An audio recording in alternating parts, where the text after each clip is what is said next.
everybody, and welcome to Styx. Today, as always, we have a lot of work to do, and as you can see here, we've actually gotten a lot of work done already.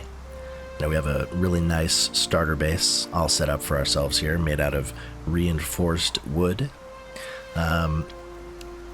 Over there you can see my dropship. That's where we ended up dropping down here on the planet. And what I have planned for this video is I want to just give you guys a quick little tour of what we have here and explain kind of what I did to get here. So, we have our water wheels, our little farm. Of course, we had to bring two here all the way from Prometheus. We have a few of our animals cryogenically frozen, ready for the adventure here. I'm all the way into tier 4 technology. We have our fabricator, material processor, electric stove. We're really set up here with a really nice starter base. It's looking great. And what I think I'm going to do now is, let's go ahead, take shelter from this storm here. And I'll go ahead, close all the doors, and let's do a little bit of a story time here. And we'll start things off with the story of how I got to tier 3. I tried to get to tier 3 as quickly as I could. A little bit of a speed run, if you will. So settle down as the storm blows through, and let me tell you about all that we did at the beginning.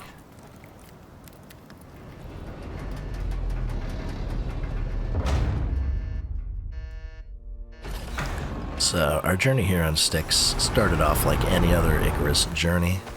We get off our drop pod, grab our starter gear.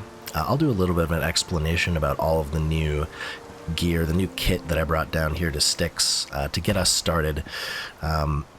Basically, I wanted to have as smooth a start as possible to get electronics really quickly and get a lot of them really quickly. So as I'm going around here gathering up some sticks and just getting the basic tools all pulled together, let me actually show you the gear that I brought down here with us. Now, the first thing you'll probably notice is this brand new snazzy armor set that we're rocking here. This baby is the CX400. It is a really nice set to get started on building a new base for yourself, a new outpost. It gives you a 25% yield from mining bonus, 25% tree felling bonus, as well as some good resistances and minus durability degradation on your tools. So really nice resource gathering set. As you can see, we also worked our way all the way through the backpack tree here up to the ion backpack. This is a super nice backpack. What this actually does is it gives us, as you can see, 30% yield from gold, copper, and platinum, and extra inventory space, better wear rate on our items, and then electroshock on our attacks. This was extremely expensive and cost a ton of resources to get, but I think it's going to be worth it for that copper and gold. And then we also researched all the way through the pickaxes to the new Nevis pickaxe here. 148% mining yield is really nice. It's better than a titanium pickaxe base version, which is 140%. So we are just stacked as far as our mining rate goes. We're just going to be raking in the copper, gold, and platinum, and really just setting ourselves up for a really nice start getting electronics. Now, back to the story at hand. We ran afoul of the local wildlife pretty much instantly in true ICARUS fashion. So I took this opportunity to get some meat as well as some bones from these animals. The new spear that I have gives me 10% movement speed. That's another nice little thing that I brought with me. And, we went ahead, crafted up all of our basic tools, some bone knives, bone sickles, gathered up a bunch of plant fibers. One of the difficulties of starting in the desert used to be plant fiber. They used to be pretty hard to come by, but thankfully with the recent update that allows plant fibers to respawn, that's really not an issue in the desert anymore. You can simply just respawn your plant fibers, get as much as you need, and really not have to worry about that anymore. So super nice for desert starts now is that new change. And with all of that basic starter work out of the way, I decided to venture forth and find ourselves a cave. We're going to try and give ourselves the quickest start as possible here, get to tier 3 as quickly as I can. So I just sprinted over to this cave here, and we're going to work on just mining up pretty much everything out of this cave, getting all of the iron that we're going to need, all of the resources that we're going to need. And as soon as we got in this cave, we were instantly greeted by some bees and a sandworm to take care of here. We were able to quickly dispatch those enemies, no problem. Grabbed ourselves the very first worker bees and honey of the map, and got ready to settle down into our new home. This cave was going to be our place of rest for a little while until we can get ourselves really set up with a nice foundation here on Styx. Now, the plan at this point was simple. Simply use our beautiful new pickaxe to just rake in as much copper, iron, all the basic resources that we want as possible, get those in our little storage boxes, and get ourselves set up with some smelters as quickly as we can, because I was racing against the clock at this point. I wanted to make it to tier 3 in record time, so I was just cranking through the mining, picking up the resources as we needed them, and getting all the things that we needed for our basic crafting benches and smelters ready to go.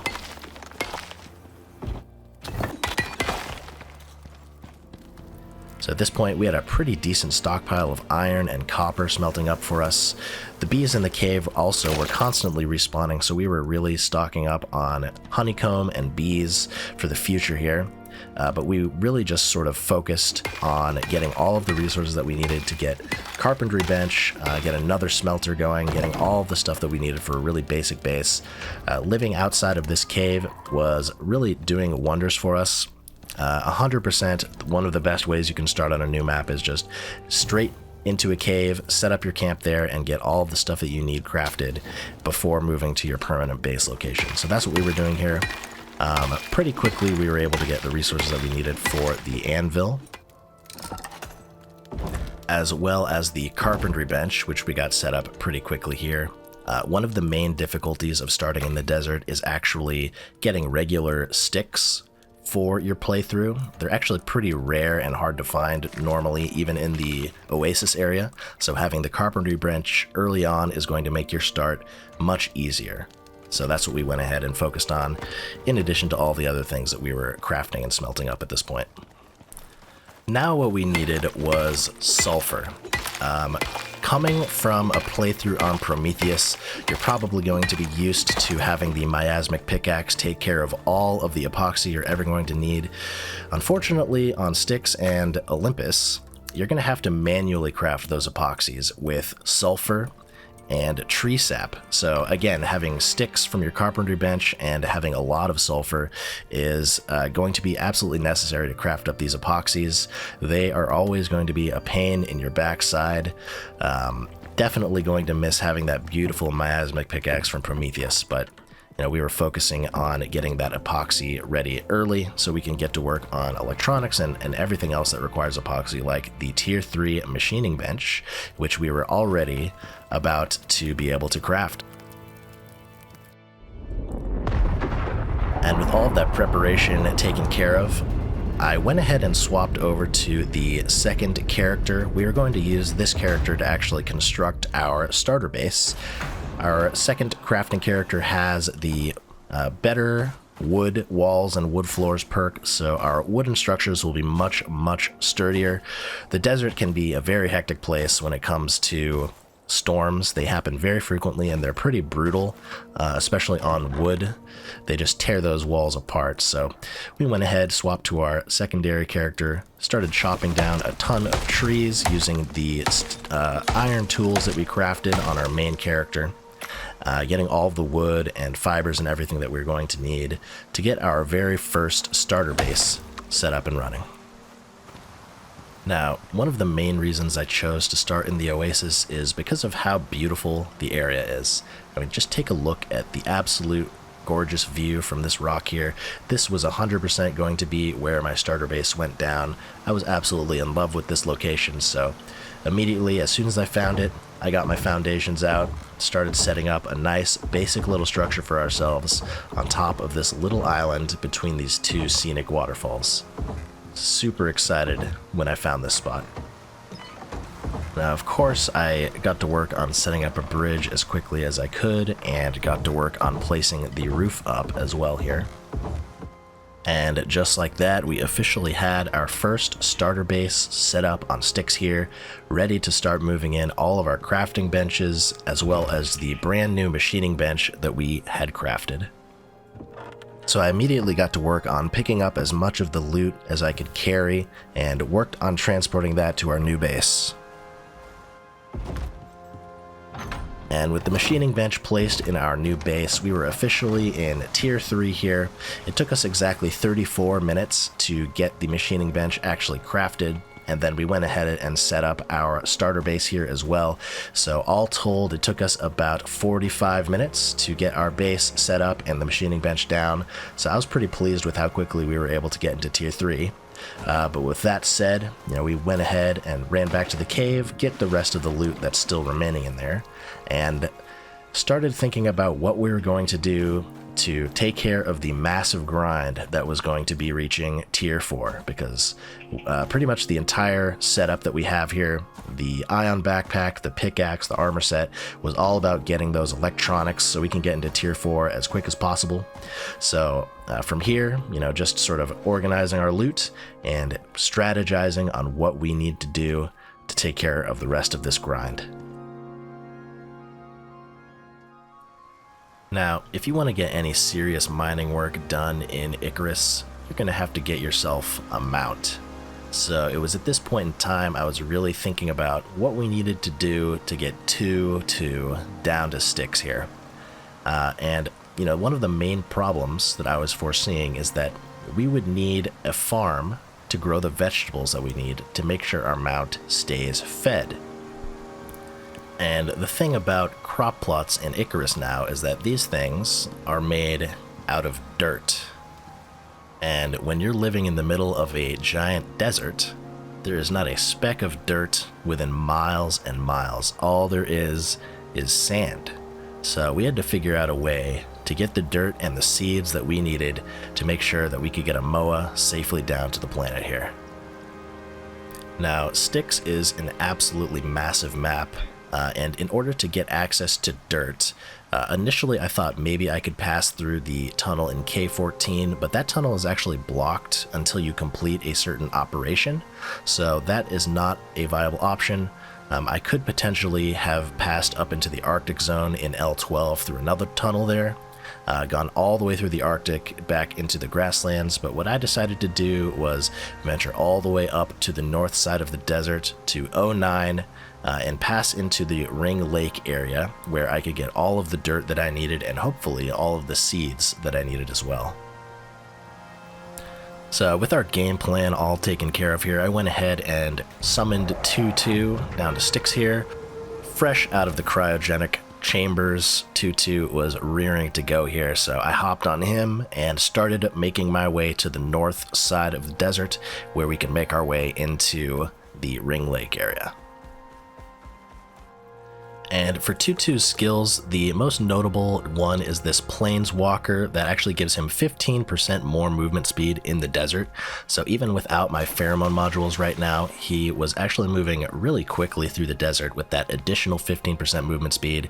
So really nice that we have this MOA in the desert with those desert-specific skills.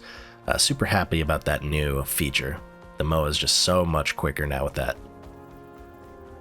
And after a long and sandy journey, we made it to our destination, the connecting tunnel leading into the Ring Lake. So we rode our mount into this tunnel here. The tunnel actually gets very narrow at one point, so we actually had to leave our mount in the cave while we ventured off on foot into the new dirt-covered area, perfect for finding the fertile soil that we needed for our farms.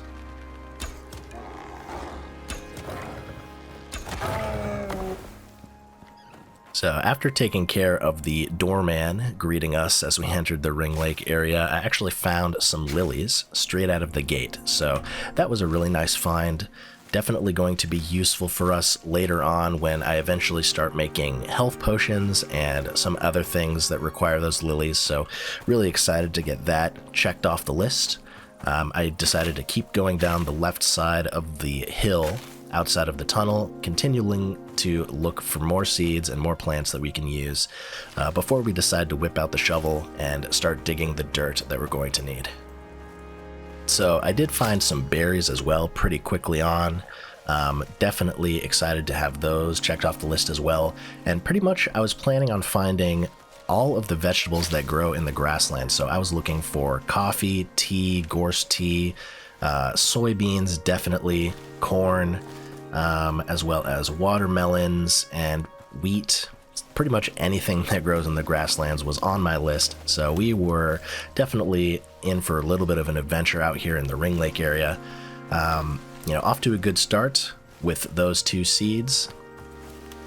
And I also found some wheat pretty quickly on here, so I went ahead and gathered up a bunch of this wheat to prepare for crafting some flour, as well as potentially some seed feeds for our Moa if we needed some emergency rations to keep him from starving. And I also found some corn right to the left of this path as well, so pretty much straight out of the cave. The first couple of minutes here, we were finding all of these vegetables that we were looking for. I did craft 2 seed pouches, so we're going to be trying to fill these seed pouches completely with all of the varieties of seeds that we can grab. And once we're done doing that, venturing around the lake area, we're then going to fill the rest of our backpack with all of the dirt that we're going to need to craft up the farm plots. Now, after that nice beginning, I was starting to kind of strike out. I wasn't finding any new seeds on the other side of the lake, just the same old lilies and everything. No reed flowers next to the water, no soybeans, no pumpkins. So at this point, I was getting a little concerned that maybe all of the stuff that we're looking for doesn't actually grow near the Ring Lake. So definitely getting a little concerned at this point, but I wasn't about to give up. I was going to fully explore this whole area and make absolutely sure that we get everything that we can possibly find over here. And of course, the local wildlife was not making our journey any easier. There were jaguars and wolves spawning all over the Ring Lake. Definitely not an easy area to start in if you choose that as a potential starting point, but definitely nice if you're trying to do some farming so you can get seeds and dirt. A little bit more convenient than the desert in that regard. Now, at this point, I had pretty much made a complete lap all the way around the Ring Lake. Didn't find any new seeds other than yeast, which I did find right here. And as soon as I made it to these waterfalls, I found some cocoa. And this was actually the first time I'd ever harvested cocoa, so that gave me the achievement. In addition to cocoa, I found some gorse tea as well, straight out of the gate, so I was looking good. This area was definitely spawning some of the stuff that I was looking for. We found some coffee as well here, so just a bountiful harvest of new seeds right in this area. Definitely planned on fully exploring this northern side as well, hopefully finding the rest of the vegetables that we were looking for. And pretty much immediately going north towards the waterfalls, I found some tea seeds, some carrot seeds, as well as the much coveted soybeans. This was going to be my food of choice for the Moa. These are super quick to grow, super easy. They give you an absolute ton of crops when you harvest them. So very happy to have found those soybeans as well. I went ahead and filled my second seed pouch, so both of them were totally full at this point. But we were still looking for just a couple more plants, reed flowers, as well as hopefully something like pumpkins or watermelons. So definitely a little bit more that we were searching for at this point. And the northern area did not let me down. I ended up finding the reed flowers right next to a beautiful scenic little lake up here.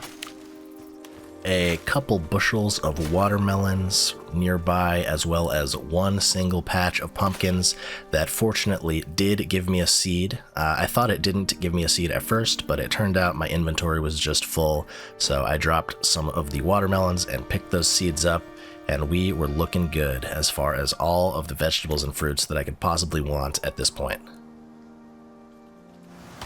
So with that taken care of, I decided to follow the river all the way back to where I knew the entrance of the cave was, where our Moa was waiting for us, and prepared myself mentally for a lot of clicking on the ground, because we were going to fill our inventory with as much dirt as we could possibly carry to bring back with us to the heart of the desert.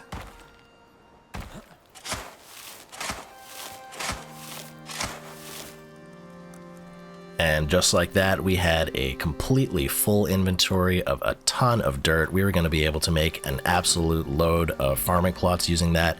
I even stashed a little bit of extra dirt in the inventory of our Moa, so we were looking good as far as seeds and dirt goes.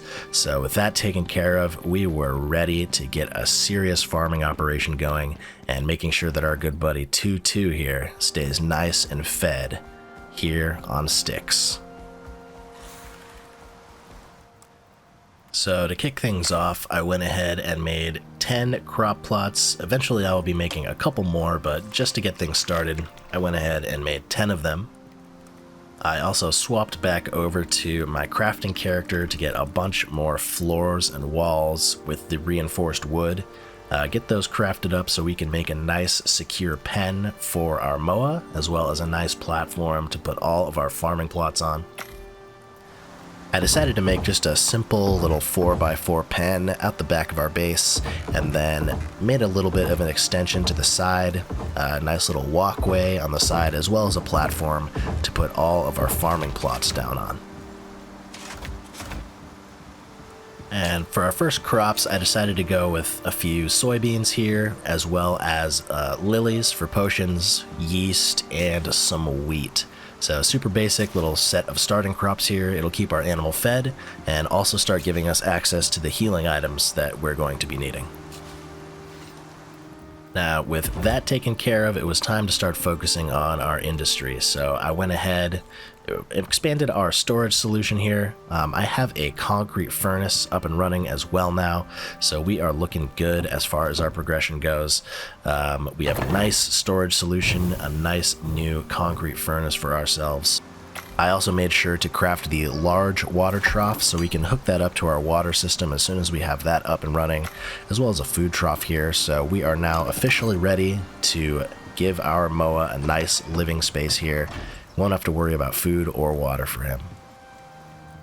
So with our transportation concerns out of the way now, I went ahead and upgraded us to a steel pickaxe, and I also crafted the basic attachment bench. My plan here was I'm going to craft a platinum attachment for the steel pickaxe, get an absolute ton of platinum going for us, and then craft 2 platinum pickaxes, one for a copper attachment and one for a gold attachment. So we were just preparing ourselves to go really hard on the copper and gold mining so we can get serious about crafting as many electronics as we possibly can as early as possible. Now, with our Moa's needs taken care of, I decided it was time that we brought our pheromone modules down to the planet. This will give us a massive speed boost, plus the additional 15% that the standard Moa gets traveling through the desert. So we were ready to just absolutely zip through the desert. And to kick off our inaugural journey here, I decided to go to a cave that was really close to our spawn. Went ahead, dispatched the worm and the bees that were in here, and wouldn't you know, straight out of the gate, we were able to find ourselves some platinum to mine with our brand new beautiful platinum attachment steel pickaxe. So we were raking in a ton of platinum with all of our attachments, as well as our ion backpack. So we were really raking this in, and we were looking good as far as preparing to craft ourselves up the platinum tools to start doing our copper and gold mining as well. And of course we filled our pockets with as much iron as we could carry for the time being, hopped back on our Moa and made use of our brand new pack mule. I spent the next hour or so scoping out all of the caves I could find in the nearby area, grabbing up all of the platinum that I could find, a bunch of iron and coal as well, looking for the deep mining nodes in the area, just getting a nice lay of the land, getting a few basic resources, and getting ready to start crafting up the platinum tools so we can come back to these caves and get all of the copper and gold with as much of a bonus as we can have.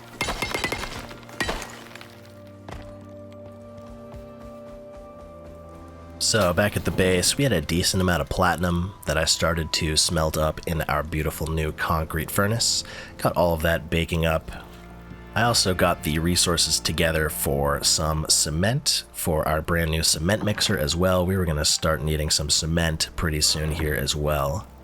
And using a good amount of that iron and coal that we found, I made an absolute ton of steel blooms to get a ton of steel crafting for us. We were going to need a lot of steel pretty soon as well here. And with all of that steel and concrete crafted, we made ourselves the forge and then immediately put that down outside. I also crafted up the advanced textiles bench so we could get the cured leather that we need to immediately start working on our first platinum pickaxe. And before I actually crafted the 2 platinum pickaxes, I made the copper attachment and the gold attachment. That way I could have copper and gold on the platinums, and then we can leave the platinum attachment on the steel pickaxe, and then use our workshop pickaxe for any titanium and anything else that we want to mine up. So I was planning on bringing 4 pickaxes with me when we went out to do our mining runs.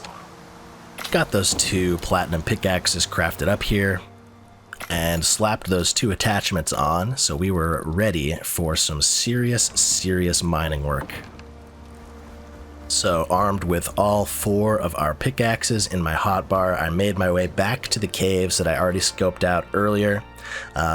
Made sure to grab all of the copper, the gold, and everything with the appropriate pickaxe, and seriously was just seeing insane multipliers with the ion backpack, with the armor set, and with the pickaxes and attachments. We were just raking in the gold and copper right now. So at this point, it was really just a major grind. I went back to all of the caves that I already scoped out, got all of the materials I could carry in my inventory, brought them back to the base to offload, went back, got more, copper, gold, platinum, everything that we could get from all of the caves around the area, and was just really stacked on resources thanks to that really cool setup with the 4 pickaxes, the backpack, the armor. We were just really set up for a nice start into tier 4 with all of this equipment. Now, I should also note that I was continuously swapping back to my crafting character. I do have the increased 10% damage for projectiles skill on the crafting character now, which is at level 60. I will show you the talent tree here, so nothing out of the ordinary on the survival page, pretty standard. On the adventure page, also standard with the desert master skill here at the bottom, since we're focusing on the desert biome only really. For habitation, so I did go through this tree to get the extra durability on the pickaxes, so 20% maximum health on pickaxes. We'll be using that once we get titanium tools. A little bit on the axe side of things as well here. And in the combat tree, you can see the supply and demand skill there. Also maximum health on our bows, extra damage with bows. So this is a very bow-focused character. Also increased health on our knives. So pretty much any crafting needs, housing, tools, anything, we're going to be swapping to the crafting character to take care of all of our crafting from now on. Now, with all of our beautiful copper smelted up, I started making the first few batches of copper wires here. We also had a decent amount of gold coming in, so I was going to get the gold wires going to start working on our major electronics production here. And before we could do that, of course, I needed to go on a big run for just a ton of oxite, as well as a ton of wood to start working on crafting our organics, as well as a bunch of tree sap, and then went on another run for sulfur to try and get all of the materials we needed for just stacks and stacks of epoxies, as well as organics. We were going to need a lot of materials to get these electronics going for us. Now, there comes a point in every new ICARUS prospect that you realize you need to make gathering resources a little bit easier on yourself, and that point was just about now for me here, so I really started focusing on working on my first biofuel drills. So I wanted to get a drill on titanium as well as copper as early as I could, so that was the next project for me. I wanted to get some biofuel drills up and running and get my life a lot easier for the next part of the grind into tier 4. So I got my biofuel composter placed down outside, used a bunch of the iron we had in reserve to craft up a couple of cans to fill with biofuel, and officially crafted up the very first batch of 50 electronics, first electronics of our playthrough here on Styx. That felt really amazing. And as we prepared the materials for our drills, I went ahead and upgraded to a platinum knife here. Unfortunately, I forgot to make it on our crafting character, so we didn't get the bonus 25% durability on it. But I did make sure to swap over to the crafting character to make our recurve bow, so we were officially upgraded to the recurve bow with the additional durability on the crafting character. Now, one of the perks of starting in the desert is that you have access to unlimited sand, which can be turned into glass, so you don't need to spend silica to make glass. It is pretty slow going though. It takes 10 sand for a single glass, so you're going to be clicking the ground quite a bit if you want to make some significant progress on glass. But at this stage of the game, it is a nice way to get just a little bit of extra glass without having to spend your precious silica. And with that glass, I went ahead and crafted a medicine bench, which is an item I really haven't made use of in the past. I've always had the chemistry bench before this was implemented in the game, so I was excited to test out the brand new medicine bench as well. And to start producing honey and give our crops a little bit of a boost, I went ahead and made the beehive as well as the first attachment. That way we can make some antibiotic potions using the honeycomb, as well as give ourselves a little bit of a boost in our farming production as well.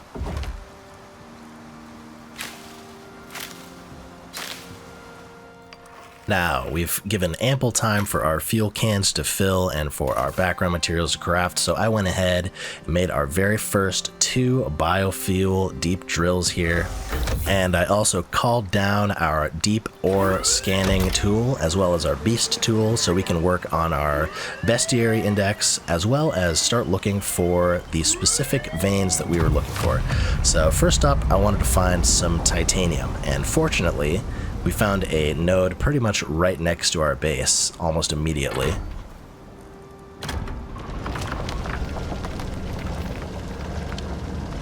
Then I hopped on my MOA and headed over to where I remember seeing a copper vein earlier on. There's actually a copper and a gold vein right next to each other here in this little pocket of sand over here, so super nice and convenient area. For now, I just put the biofuel down on the copper, but later on, maybe when we get electric drills going or another biofuel drill, that gold will also prove to be very useful. But for the time being, just kept it on the copper. That way we can really start cranking out the electronics. Now, starting to think about crafting ourselves a fabricator, so I started gathering up a ton of silica, oxide, sulfur, just all of the random rocks I could find. Make sure we were stocked up on everything we could possibly need as we move into tier 4. And of course, got to work crafting up more organics, concrete, carbon paste, everything that we're going to need to start moving into our serious industry once we get our fabricator. And just like that, once everything was finished crafting, we officially had ourselves the tier 4 crafting bench, the fabricator. We crafted that up and placed it down, looking absolutely great and ready to really dive in to tier 4 here. And now that we were officially in tier 4 with the fabricator, we needed tier 4 levels of electronics. So I went back out on my MOA, hit up a couple of the caves where I knew some copper and gold might still be remaining, and then headed over to the connecting tunnel that leads into the Arctic biome, and it just stripped that entire thing bare of all the copper, gold, platinum that I could get my hands on. Another massive amount of rock clicking and mining and grinding, but that's the name of the game when you start a new prospect in ICARUS. It is going to be a lot of mining, but fortunately with the setup that we have with the Ion backpack, things really weren't that much of a grind in comparison to how it could be if you were just completely a fresh character, level 0. You know, we were at over a 50% additional multiplier on copper and gold and all of those materials, so we were just raking it in at this point.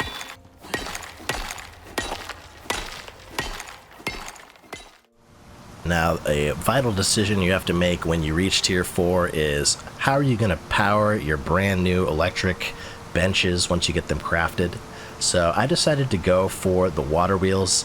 I really kind of fell in love with them as a starting electricity option when I did my Prometheus playthrough.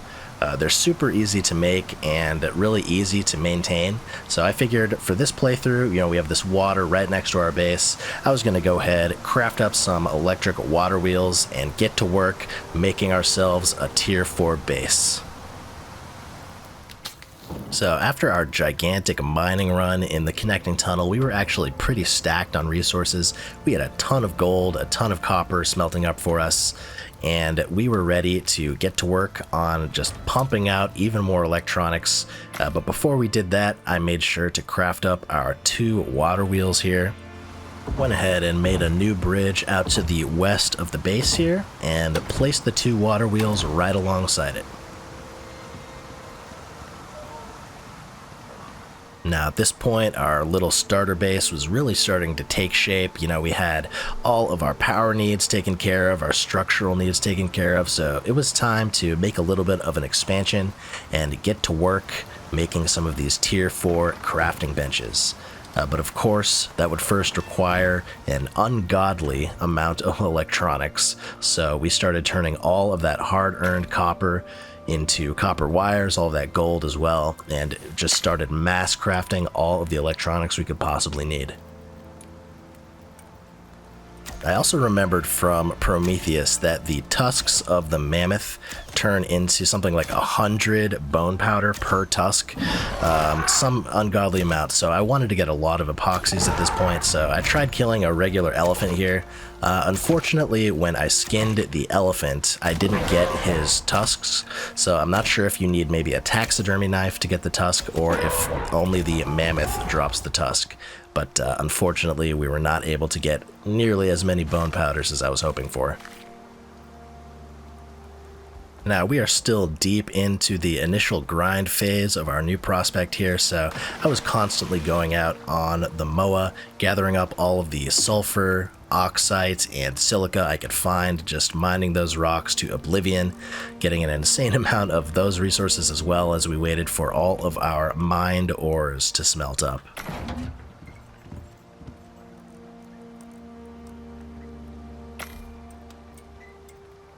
And while we were at it, of course, making sure to stay on top of our deep drills whenever they needed to be refueled, getting that precious copper and titanium as we could. And at long last, we finally had enough smelted titanium to get the plates we needed to craft our foundry. So we got that bad boy crafted up, officially our first tier 4 crafting bench. And with that new bench ready to be placed down, I made a simple little 2x2 expansion over on this side of the base, swapped to the crafting character and made the electric furnace as well, and went ahead and got both of those bad boys placed down in the base. And after a little bit more time waiting for some titanium to smelt, we had enough materials to get ourselves the material processor as well. So we are officially deep into tier 4. Got all of these wired up to our water wheels, ready to go, ready to start producing the big league tools and armor.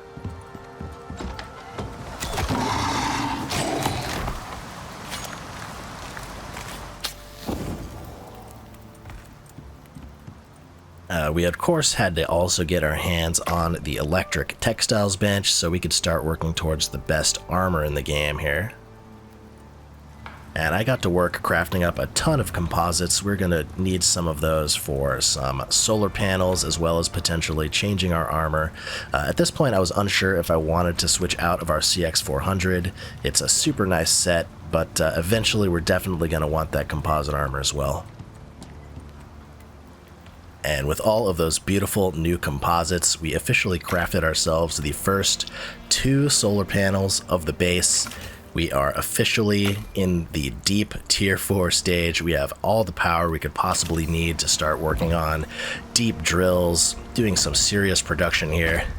It was a long and arduous journey, but with that craft taken care of, we are just swimming in the power, and we are ready to really take on Styx. Thank you everybody so much for watching my comeback video here. I hope you're all excited for Season 2 of ICARUS. We are going to be mainly focusing on the missions here on Styx. I wanted to just kind of quickly rush to tier 4 as fast as I could. I hope you guys enjoyed the ride there. Once you put in the groundwork and you have a really solid foundation here on ICARUS, getting to tier 4 and getting all that technology is actually pretty quick and easy. I hope I was able to sort of showcase that. Just with a little bit of strategy and a little bit of starting gear, you can really get a brand new prospect going nice and quickly. I think we're in a really fantastic spot here. We're ready to start doing deep drill mining. We're ready to start upgrading our base into something a little bit stronger like concrete. Really looking forward to getting the missions going as well here. The latest patch, which is coming out today, I believe, actually will be releasing new operations that weren't previously available on Styx, so it's perfect timing for us to start doing new operations here on Styx. Really excited for the new series, and I hope you guys are as well. Thank you everybody so much for watching, and I hope to see you all in the next one. And of course, before we go here, I have to thank all of the amazing channel members. Thank you to Silo, Leticia Magalhuez, Newly, Hein Groenwald, James Dodson, Batter Attid, Jagged Power, Leo, Sylvan Dryad, Brutus, Richard Davidson, Vivid Epiphany, Dorset Viking, Cataline Muntianu, Johnny 5, and Jason 84. Thank you everybody so much for your continued support. It really means a lot that you all are sticking with the channel even during my absence. I hope you're all looking forward to Season 2 of ICARUS. I certainly know that I am, and I hope you all stick with me as we continue to push through on the new Styx playthrough. Thank you everybody so much for watching, and I hope to see you all in the next one. Goodbye.